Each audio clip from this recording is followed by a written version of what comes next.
بسم اللہ الرحمن الرحیم الحمد للہ رب العالمین والصلاة والسلام علیک یا رسول اللہ صلی اللہ تعالی علیہ وسلم۔ ناظرین محترم، السلام علیکم ورحمۃ اللہ وبرکاتہ۔ سورہ مومن کی 3 آیتوں کی فضیلت۔ جو شخص آیت الکرسی پڑھ کر پھر سورہ مومن کی یہ 3 آیتیں صبح کے وقت پڑھ لے تو اس دن ہر برائی اور تکلیف سے محفوظ رہے گا، اور جو شام کو پڑھ لے وہ صبح تک ہر برائی اور تکلیف سے محفوظ رہے گا۔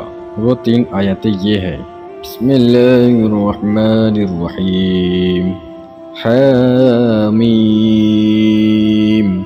تنزیل الکتاب من اللہ العزیز العلیم، غافر الذنب وقابل التوب شدید العقاب ذی الطول لا الہ الا هو الیہ المصیر۔